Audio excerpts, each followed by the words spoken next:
Good morning. Good morning. It's Friday, yes? Yes. Okay. I'll let you know that my regular government class is taking a test today. You guys don't have to do. We're ahead of that. All right. So we still have a ways to go. Okay. We are about to finish the objective portion, the 5 basic concepts of democracy. Okay, we had started on that. Now I'm going to go ahead and assign you some work, but it won't be due till Tuesday. Okay, so today I'll do that. So if you want to do it Monday and not think about it over the weekend, that's okay. Okay, if you want to get it done over the weekend, you can get it done over the weekend. Does that sound fair? Yeah, sir. Okay, so that's the plan. I'll tell you what that is in a minute.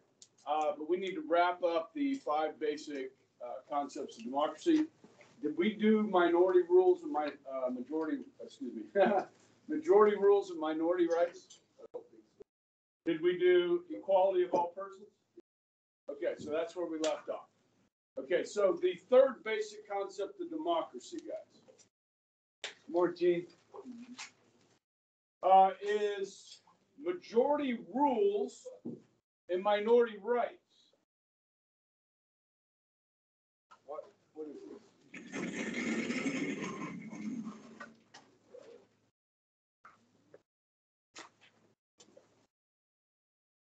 So most decisions in the United States are made by majority rule, which is like 51%.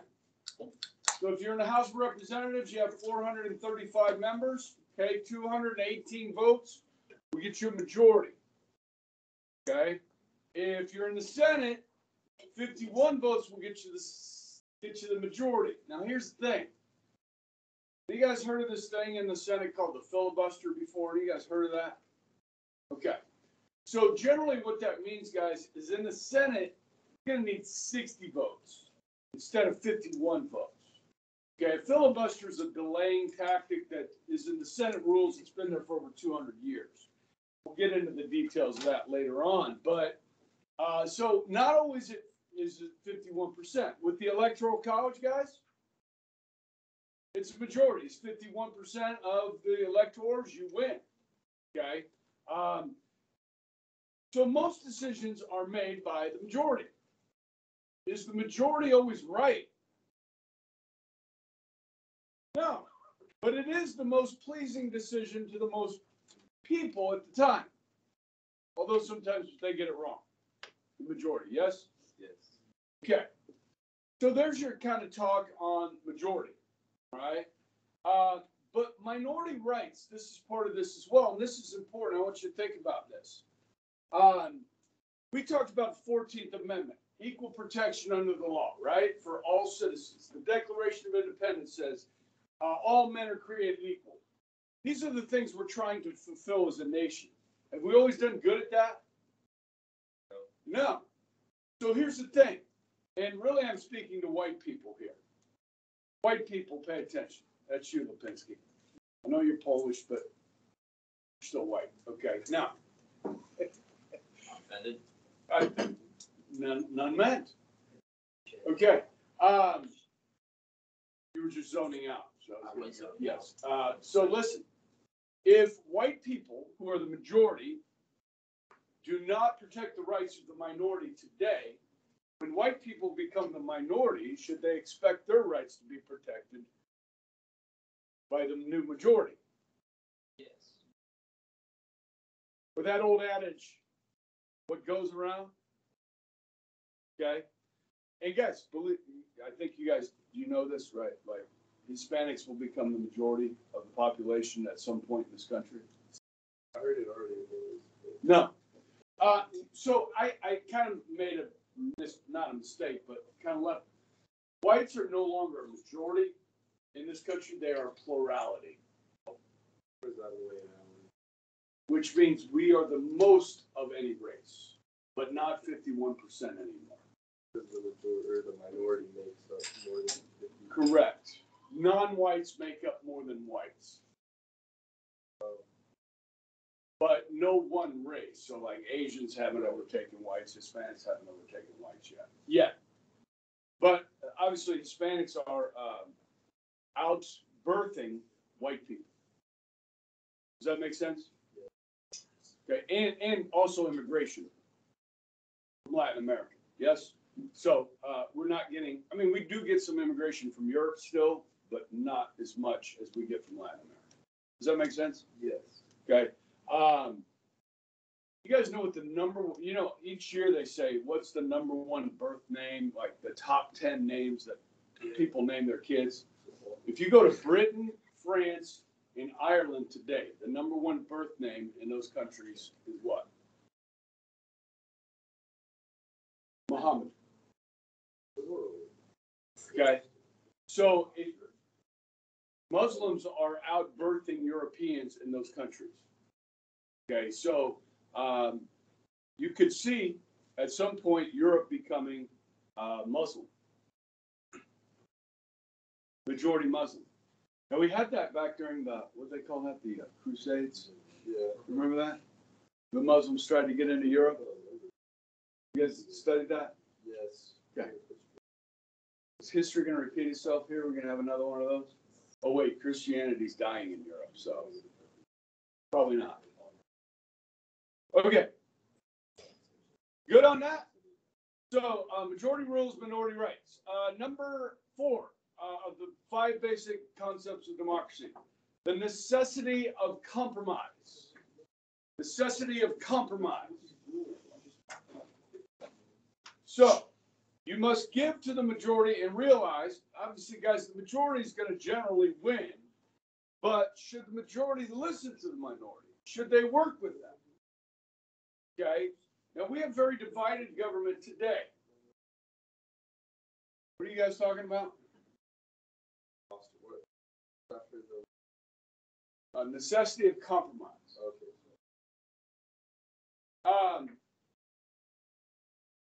So really, the Republicans have a 1-seat majority in the House. Democrats have a 2-seat majority in the Senate. This news is going to come out, I think, tonight. The Senate has been working on an immigration bill. The House already passed an immigration bill called H.R. 2. They sent it over to the Senate, and the Senate just said, because they're Democrats, they said, yeah, we're not really going to pay attention to that House bill, and we're going to come over here and we're going to create our own immigration bill. That bill's, the text of that's supposed to be released tonight, okay? And Chuck Schumer, who's the Senate Majority Leader, is the one that's in charge of this. They're going to put that up for a vote in the Senate. It'll either pass or it won't pass. But you send that bill over to the House, it's not going to pass. There's no way, okay? So we'll be stuck, which is the way it is right now because we're so divided. Couldn't they come up with a compromise? Because President Biden really wants money for Ukraine, okay? And Republicans really want to stop what's happening at the border. Can they come to a compromise? I don't know. It doesn't look good, okay? But we'll see. Are there any issues out there that are like uncompromisable? Like, I will not compromise on this issue no matter what. You guys think anything like that? Any uncompromising issues?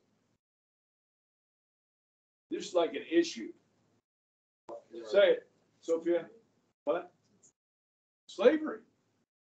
Yeah, I mean, like, come on, guys. We're not going to have, like, where people own other people. We're not doing that. We're never doing that again. Okay? Hopefully. Okay? What about abortion? Is abortion an uncompromising issue? Like, I will not compromise. Is this like personally or? No, we're talking about in government, in a democracy. So, yeah, let me give you an example. You guys know what partial birth abortion is? It's kind of generally a late-term type abortion where they, use like a vacuum cleaner basically and suck the fetus out, okay?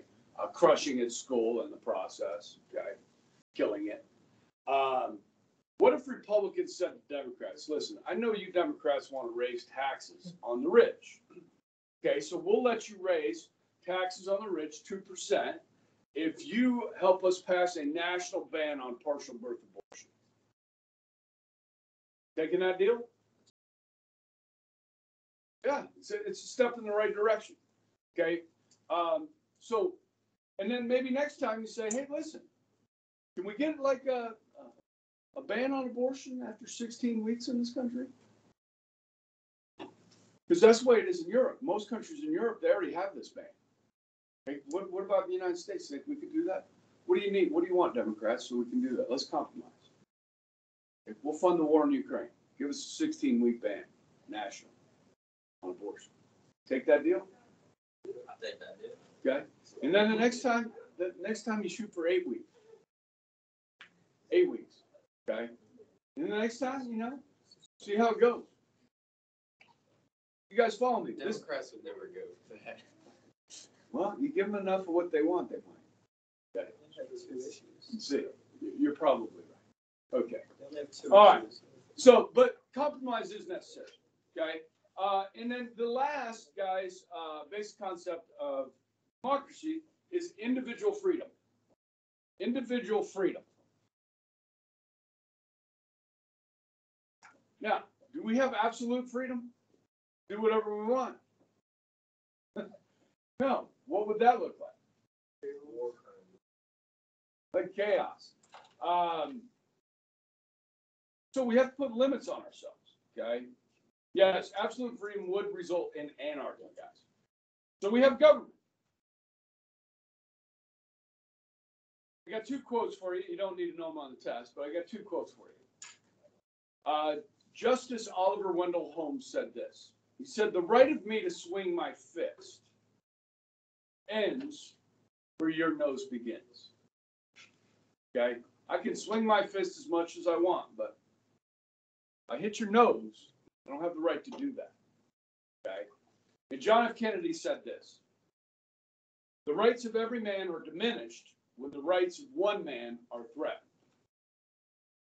And that's a really good quote because, guys, sometimes we want to silence others that we disagree with, and we threaten their rights because we don't like them or what they're doing, okay? But if we threaten their rights, our rights are threatened as well, okay? So we have to stand up for each other's rights, even if we disagree with those people, okay? That's important, all right? Proper balance of laws that protect us from each other is obviously important. All right, guys, draw a line in your notes under that and say that's where the objective portion of the test ends. Okay, and today we move forward into the essay portion of the test. Okay. The essay portion of the test, guys, is going to have 3 body paragraphs. And in all of these, guys, we're going to be looking at different impacts on our government and the Declaration of Independence, okay? Our form of government. So the first thing we're going to look at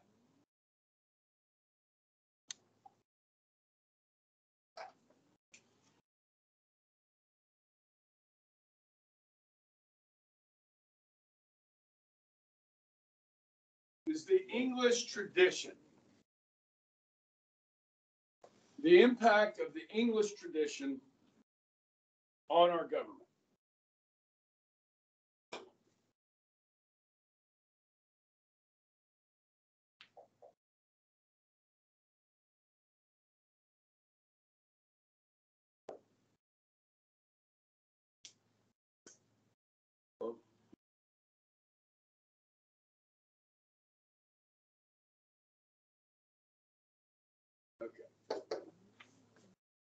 Now, we've already talked about this a little bit. Remember when we talked about the divine right theory? Okay, so we know a little bit of history here.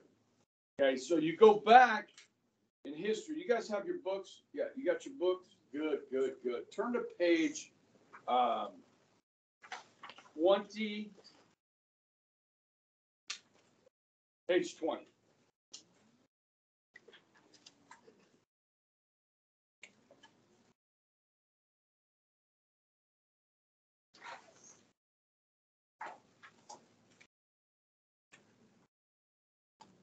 You see a chart? See a chart? Chart? You don't have a chart on page 20?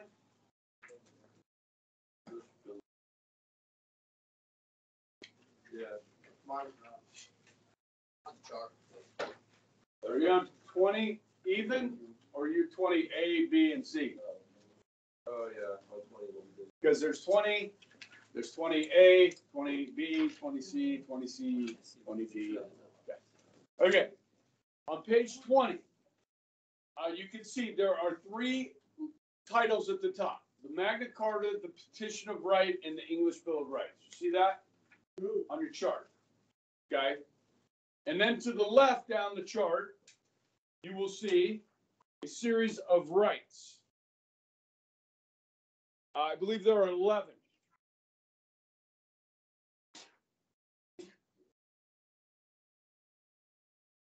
Well,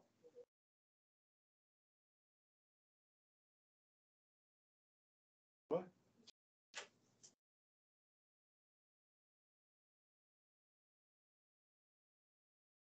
Maybe it wasn't recording, it just started. I don't know what the heck's going on. Somebody talking to me on that? That's weird. Okay. 12 rights. Okay. Now, a lot of these rights are found where? In the Bill of Rights, the United States Bill of Rights.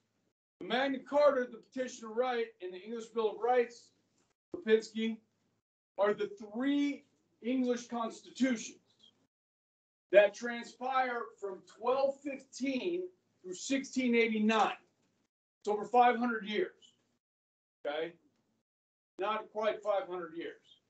Okay? Now, we're going to look at their impact on our documents, which were founded in 1776 and 1787 Constitution. Okay? So we're looking at the impact of those English documents on our documents. And the fact is, guys, we get a lot of our traditions from the English. Why? That's where they settled from. Where the settlers of the New World came from, most of them from England. Okay? So when they came over here, what was the first year that they came over? What was the first permanent settlement? Permanent settlement, a place called Jamestown, Virginia. What year was that?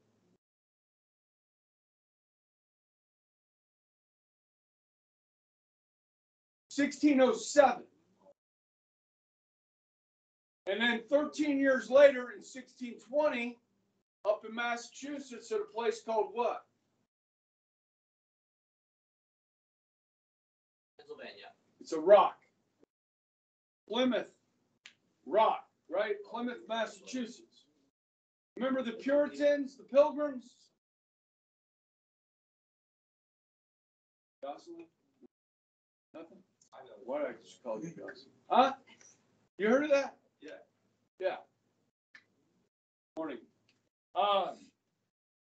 So, when they came across the Atlantic, guys, they brought with them the ideas of England. They brought with them the rights that they had under English rule in England. They brought those rights with them. Okay, and if you came after 1628, which was when the Petition of Right was written, you brought those rights with you. If you came after 1689, after the English Civil War and the English Bill of Rights, you brought those rights with you. So the people that came over here and settled believed that they had certain rights based on these English constitutions. So your homework, that'll be due Tuesday, is to read the following documents on 28, turn the page. The Magna Carta, and you're going to look for certain rights in there, and then go back to your chart and put an X or whatever, a check mark, where you see the rights found in these constitutions on the chart. Okay? Then you go to the Petition of Right and look for rights as well. And then finally, 20E, the English Bill of Rights. Okay? Now, it is helpful to read the part at the top, guys. In answering these questions, Brian, knowing some of the history is important. And so those little capsules give you a little bit of the history that's going on at the time. For instance, guys, the English church in 1600 or 1607, the English church was what?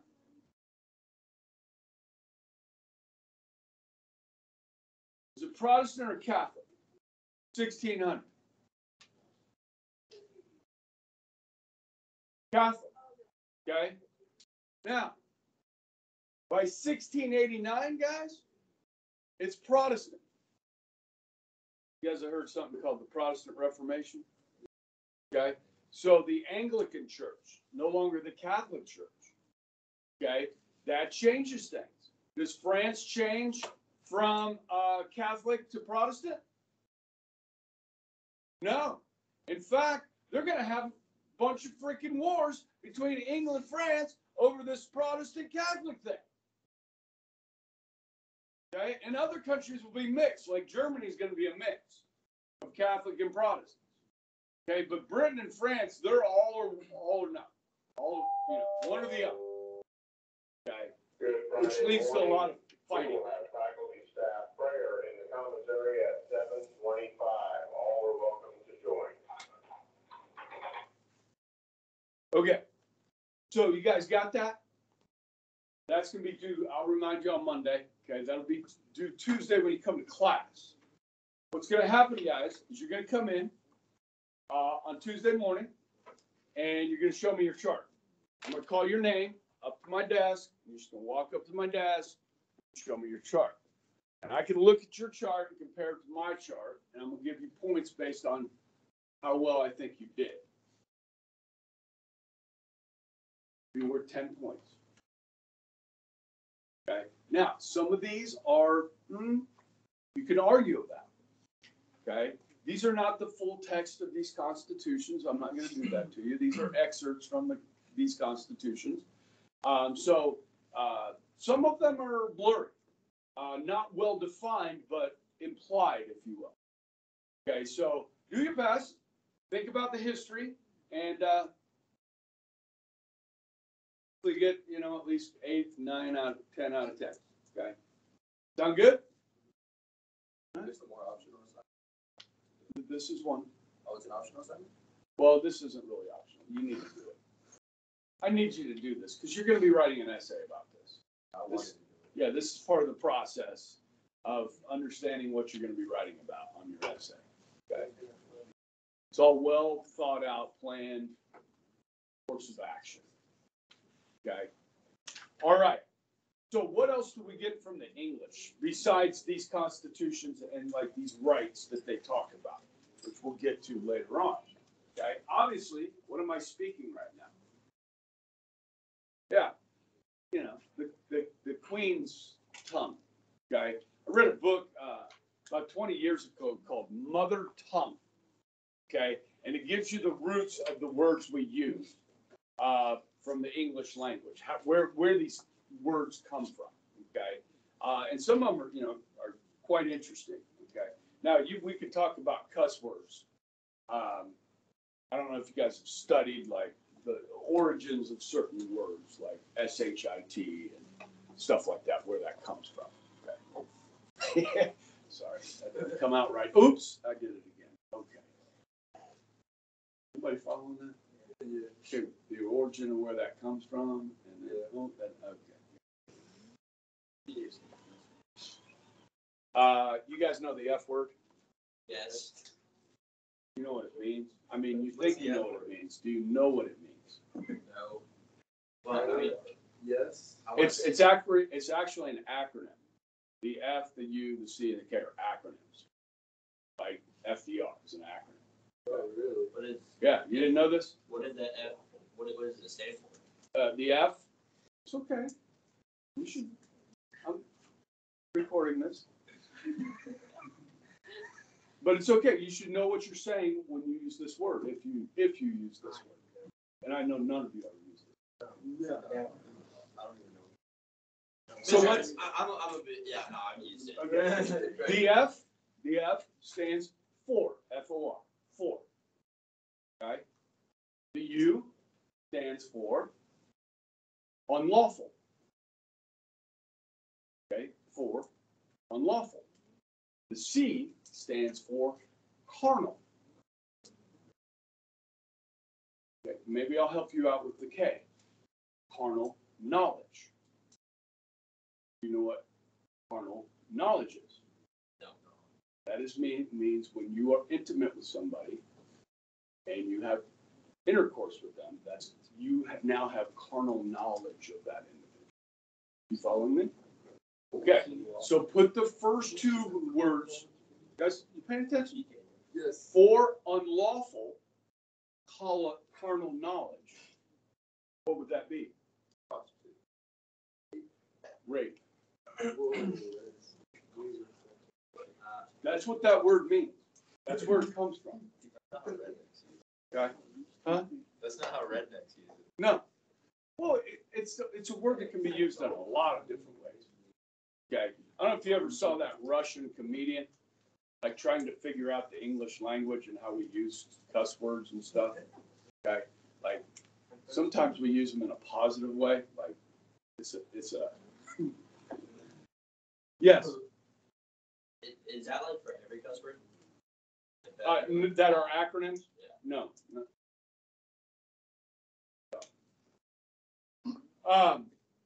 You should look YouTube that. I forget the name of the comedian. He's like a Russian-speaking guy, or at least he's faking a Russian accent about learning the American language and how certain words are used and trying to figure that out. Okay. But anyhow, we get our language from the English. Okay.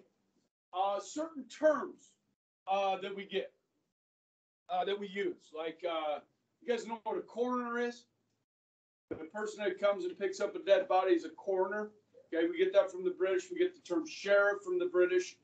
The term, we all live in Sedgwick. Most of us probably live in Sedgwick County. Okay, we get the county from the British.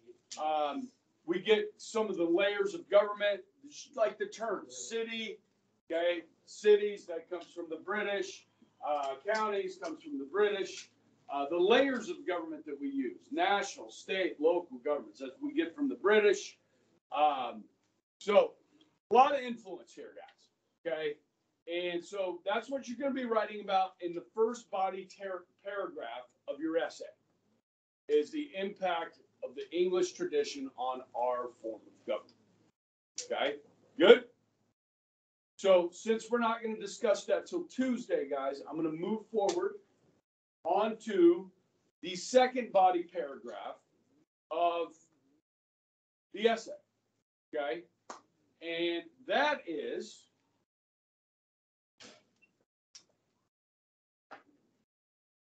get my wording right here. This thing just doesn't seem to want to cooperate, okay?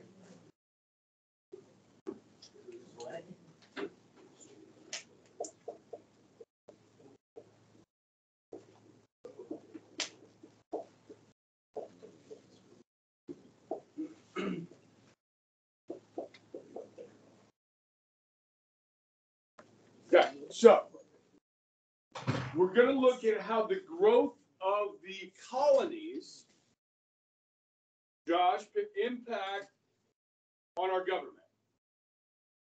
Okay, so I mentioned the first two colonies, right? One became Virginia, Jamestown. One became Massachusetts, okay, Plymouth Rock. And so eventually, guys, we're going to wind up with 13 of these. Yes? Now, do you remember studying this in the 8th grade and again last year in history? There were 3 types of colonies. Remember this? Yes. Okay. Okay, so Virginia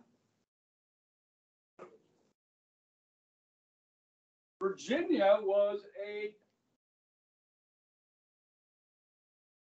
royal colony.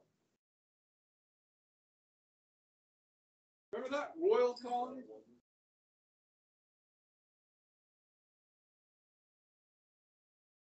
Okay, we'll take them one at a time here. Okay. Now, originally, guys, there were only 3 royal colonies of the 13. Okay.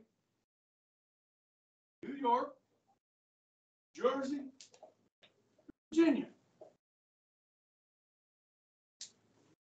Now, that's going to be expanded later on. Okay, so when you talk about royal colonies, guys, these are the colonies where the king and parliament later on had more influence than the other colonies.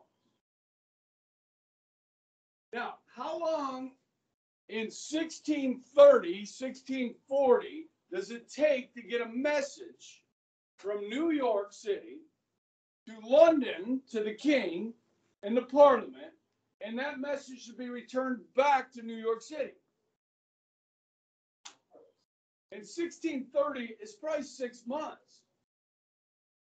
Now, over time, that'll speed up some, okay? So can the king and the parliament micromanage these colonies when it takes 6 months to get an answer on something? No, they're going to have to allow these colonists to set up some of their own stuff, some of their own rules within bounds, okay?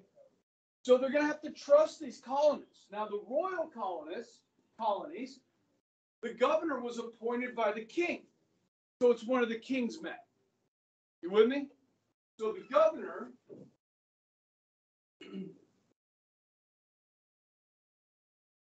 is appointed by the king.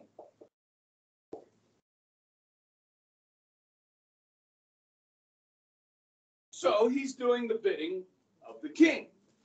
Well, at least that's what you think on the surface. Okay. Now, they're going to have a bicameral legislature, okay, like we have today. We have the House and the Senate. Now, and they're going to call these things different things in different colonies, like assemblies, okay, or legislatures. Now, you're going to have the upper house appointed by the king. Okay, so the king has influence here. He's appointing these people in the legislature and the executive. However, the lower house is made up of these people.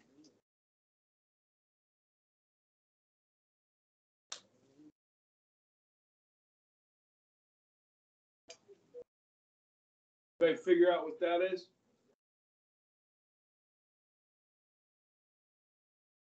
White, male,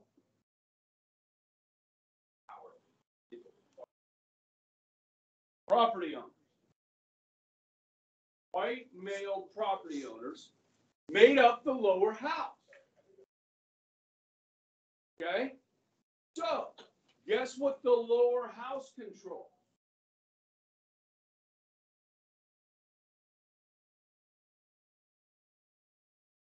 They control the money. Okay? They're the ones that tax. They're the ones that raise the money. They're the one that pays the governor's salary. When you control the money, guys, you control things. Okay?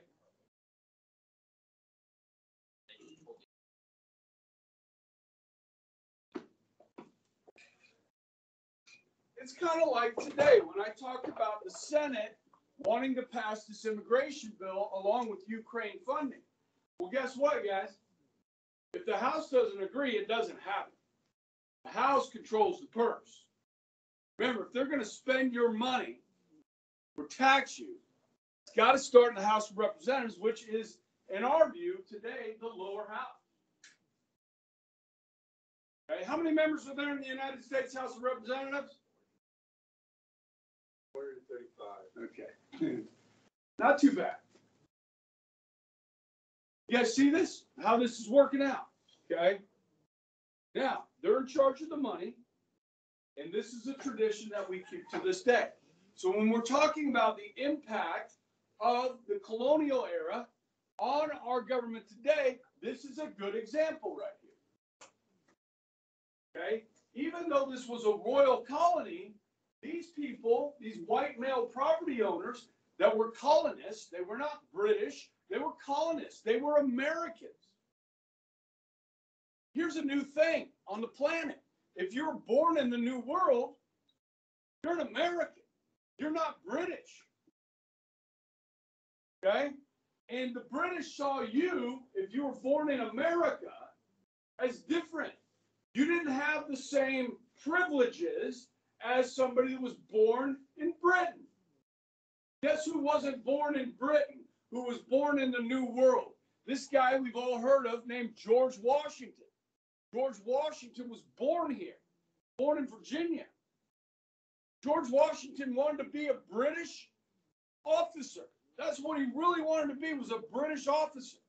He served alongside British officers in the Indian Wars, especially the French and Indian War, okay?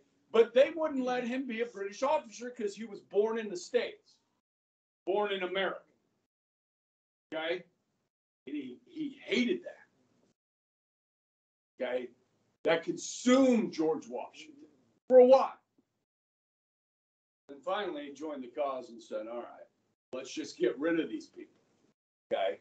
Now, if you were looking at country, but take them out going. That's right, America. Okay. We good here?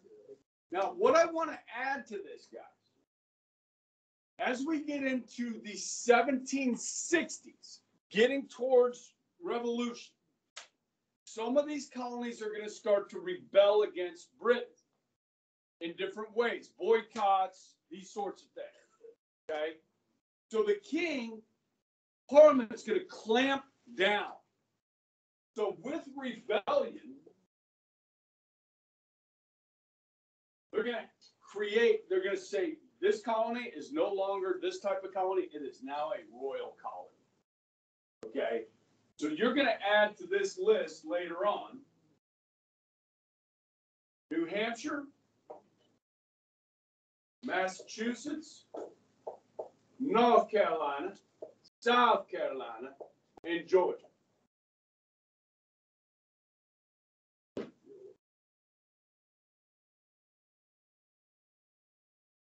So they will take over these colonies when rebellion starts to take place.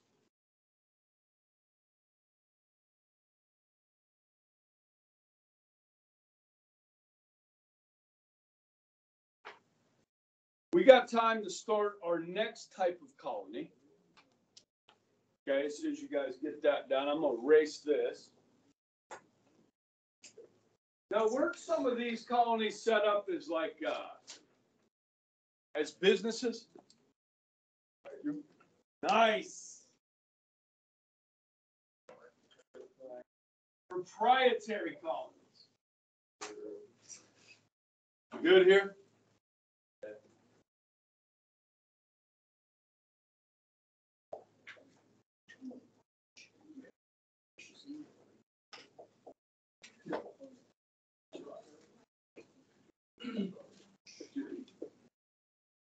Okay, yes, these are like business. Now, any of you guys take business principles or anything like that? Business class here? Accounting? Okay. So with accounting, guys, you heard of something called like a sole proprietorship. This is where one person themselves, they own the business. It's a sole proprietorship, okay? Then you have partnerships, like where you and a buddy start a business. That's a partnership business, okay? And then you have corporations, okay? You ever heard of S corporation? An S corp? Okay, so guys, if you start your own business, you want to be careful. Let's say you have a tree trimming service. That's your business, Okay, so you're trimming trees. But one day you're trimming somebody's trees that's over their house, and a big branch falls and crashes into the roof, falls down off the roof, and falls onto the car and crashes in the roof of the car. Yeah, you're screaming, right? And then they send the police for you. You need insurance. You need liability insurance. Okay, so you form an S corporation. The corporation assumes the liability, not the proprietor. Following? So if something goes wrong with your business, they don't come after you, they come after the business. That's why you want to form an S corp instead of a sole proprietorship. Follow me? It's pretty easy to do. Okay. If you want to start your own business, set up a corporation, and then you pay yourself. Corporation pays you a salary. Okay.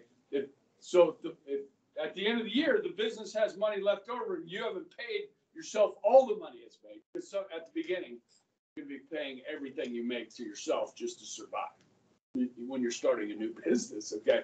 But once that business starts to make more money than you pay yourself, because you get to determine your own tax bracket.